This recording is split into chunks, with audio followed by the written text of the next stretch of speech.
We are kicking off with a major segment just 24 hours before their highly anticipated match for the undisputed WWE Championship at Night of Champions. Longtime rivals CM Punk and John Cena came face-to-face on WWE SmackDown, and this time, things got extremely personal. However, this wasn't just a regular promo segment, it was a full-blown diss track as Punk looked to get revenge for last week's pipe bomb. Taking a page out of Cena's book, he channeled his inner Doctor of Thugonomics, complete with the classic word life attire, and delivered a shocking rap that nobody saw coming, all on the 14th anniversary of his iconic pipe bomb. Punk's rap was packed with bold shots and harsh references that blurred the line between fiction and reality. The segment completely flipped the Saudi crowd, who went from cheering Cena to chanting CM Punk. So now that the background has been set and the dust is settled, let's break down some of the major talking points from the promo segment that will go down in the history books. Number 1, CM Punk references John Cena stealing his pipe bomb and sets up what was coming. Punk wasted very little time in getting to the heart of the matter. He said, "Don't adjust your television sets, your eyes are working just right. This clown plagiarized my pipe bomb, so now I'm stealing word life," making it clear that this segment was all about putting Cena in his place and reminding him who is the best in the world. Cena copied the exact layout of Punk's pipe bomb, but Punk didn't have to do that. Instead, he made up a totally original rap to prove his ability to outdo Cena inside the ring and on the microphone. Punk claimed that his rival had only stolen his promo to distract fans from the fact he now moves in slow-mo, giving a wink to Cena's age and the fact that he's slowing down inside the ring. Number 2, CM Punk compared John Cena to an iconic rapper.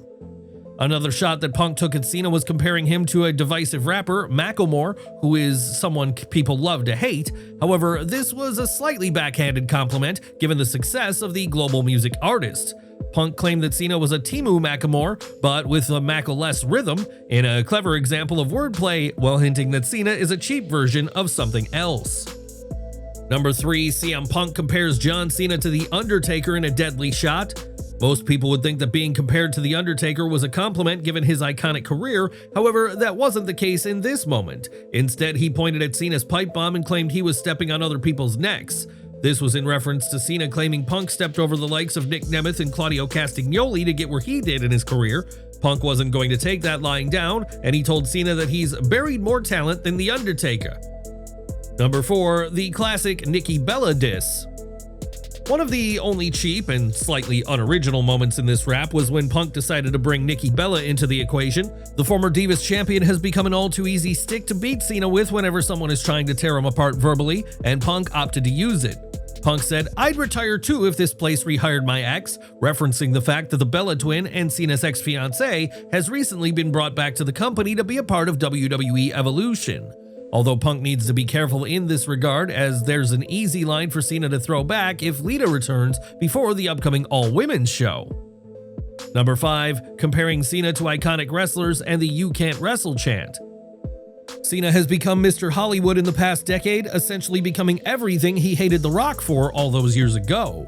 That led to Punk taking shots at his acting work, claiming he wasn't on Batista's level. However, Batista wasn't the only man Cena was unfavorably compared to. That's because Punk also mentioned Hulk Hogan when discussing his wrestling skills.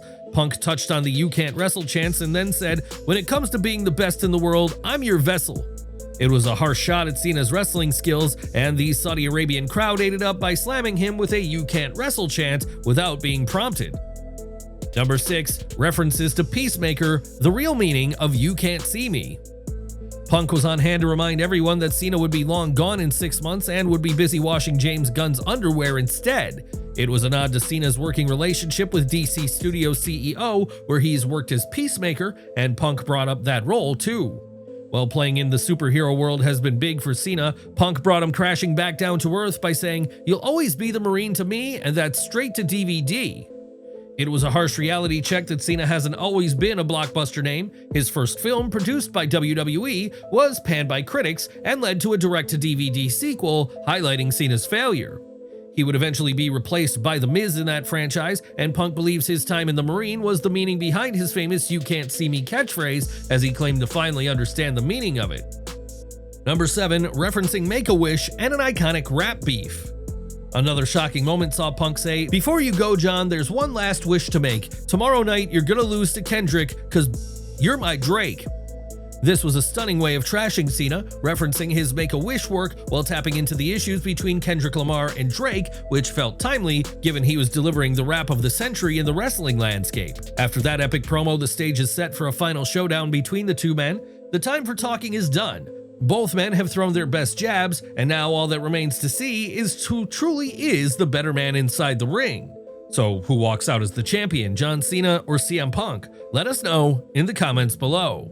Enjoying the video? A quick like goes a long way in helping us grow and deliver more wrestling news you care about. SmackDown kick-started with Cody Rhodes in the ring, yet Randy Orton didn't allow him to utter a single word before he came out from the back. He put over Rhodes for beating Jey Uso, and they went on to have a relatively standard promo segment that didn't do much to increase the excitement for their match. The opening segment between Cody Rhodes and Randy Orton may have lacked fireworks, but what followed was pure chaos, and not the kind WWE had planned. WWE's latest international event in Saudi Arabia hit a major snag as SmackDown was rocked by a 30-minute blackout that disrupted the broadcast for fans across the globe. As more details emerge, the full scale of the behind-the-scenes scramble is now coming to light. According to Fightful Select, the outage began about 10 minutes into the show, right in the middle of a promo segment featuring Randy Orton and Cody Rhodes. Suddenly, international viewers lost their feed, and inside the Kingdom Arena in Riyadh, all the LED screens went dark. While fans watching at home were stuck with a pardon the delay screen, confusion spread inside the venue. As the production team raced to assess the issue, WWE superstars were informed live, with producers rapidly adjusting plans. In an effort to keep the crowd entertained, Randy Orton took the reins, walking around ringside, interacting with fans, and even yeeting across the ring while his entrance theme looped repeatedly. About 25 minutes into the blackout, Cody Rhodes returned to the ring to liven things up. That's when Carmelo Hayes, dressed casually in street clothes, was brought out to confront him. In an unplanned spot, Rhodes hit him with a crossroads to a big reaction from the crowd, purely to fill time while the production team worked behind the scenes. As per PW Insider, the technical failure was not caused by Netflix or streaming services. Instead, the entire venue experienced a sudden power outage, which brought WWE's broadcast operation to a complete halt. The blackout forced producers to shorten multiple matches to ensure the show could stay on schedule. While it's not confirmed which bouts were trimmed, reports say several segments were significantly cut down. Eventually, the feed resumed, and commentators Michael Cole and Wade Barrett apologized on air to Netflix viewers for the disruption. Did WWE handle this blackout well, or should they have taken a different approach? Let us know your thoughts in the comments below. The latest chapter of the Bloodline saga spilled out in Saudi Arabia this week as Solo Sikoa revealed that he wants Jimmy Uso back in the family, and it's clear he'll play mind games to make that happen. Jimmy Uso was facing JC Mateo on the show, and before the match, Solo provided Mateo a pep talk, making it clear that he needed to remind Jimmy what it was like to be all alone, aka destroy him.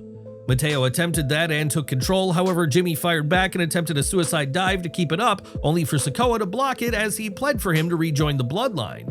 The distraction proved vital as Mateo went on to win with a tour of the islands, yet Sikoa wasn't through with Jimmy. He once again begged him to rejoin the Bloodline, yet the WWE veteran responded with a slap. Mateo didn't take too kindly to seeing Sikoa disrespected, so he attacked him until Jacob Fatu made the save. It's obvious that Solo's numbers game isn't working as he lacks the edge, however that might be about to change as PW Insider has reported that Hikuleo has been spotted in Riyadh ahead of Night of Champions. It would not be a shock to see Hikuleo debut at the Premium Live event, as that's now expected, potentially helping Sikoa to the biggest win of his career and marking himself as Solo's new enforcer at Fatu's expense. On the flip side, Jimmy Uso may get more support from his twin brother, as there's growing speculation that Jey Uso is set to return to the Blue brand to reunite the Usos and team with the Samoan Werewolf. What do you think? Will Hikuleo's debut change the game? Could we finally see a full-on Bloodline war breakout? Let us know in the comments. One of the big talking points from SmackDown was a Women's United States title clash between Giulia and Zelina Vega in what was a fast-paced encounter until Vega hurt her leg via a moonsault. That injury allowed Giulia to take control, and even though Vega attempted a brief comeback, a Northern Lights bomb ensured a shocking title change. It wasn't a perfect match, but they kept fans engaged. That's all that matters. While fans in the building were stunned to see Vega's 63-day title reign end, that wasn't the case for people watching the show at home, as WWE decided to spoil the results online ahead of time, leaving fans furious. What do you think of Giulia's big win? Should WWE hold back on posting spoilers? Let us know in the comments below. During this week's broadcast, Michael Cole announced that the June 27th episode from Riyadh will mark the final 3-hour edition of SmackDown. Starting next week, SmackDown returns to its traditional 2-hour runtime. The WWE Tag Team titles were also on the line as the Street Profits defended their gold against the Wyatt Six. However, nothing went as planned here, and it became a chaotic segment. Ron Killings appeared before the bell could ring, demanding another fight with John Cena. Instead, he was treated to a black mass as Aleister Black got revenge on Killings for interrupting his matches in the past 2 weeks. Black then told Killings they were now even as he walked away. However, it's doubtful that Killings will let that one slide. When it came to the tag team title match, Joe Gacy and Dexter Lumis were fighting for the gold, and Montez Ford attempted to match the strange energy that Lumis is known for. He even dropped down to all fours as he attempted to get on his weird level. However, this didn't stay a standard match for long, as the rest of the SmackDown tag team division turned up to stop the rest of the Wyatt Six from getting involved after weeks of the creepy faction attacking them all. Ultimately, the entire match was thrown out due to outside involvement, and all the teams worked together to beat down Lumis and Gacy. That was until Eric Rowan cleaned house, slamming Tommaso Ciampa down before Los Garza's 8 stereo clotheslines. However, the numbers game ultimately became too much for the Wyatts as the other teams beat them down and stamped their authority on them. Interestingly, Uncle Howdy was sporting a jacket that was the same as the mysterious new Fiend that Bray Wyatt never got to properly portray. It was another unique nod to his brother and proves that Bo Dallas is trying to keep his legacy alive. What could have been a solid title defense ended in a messy no contest, leaving fans without a finish they were hoping for. Should WWE give us a proper rematch? Drop your thoughts in the comments below.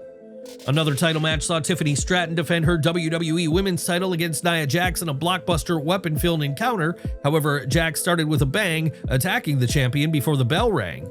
She slammed Stratton into the stairs and then nailed a Samoan drop through the announce table to stack the odds against Stratton. However, she fought back after the break and used various weapons to help her.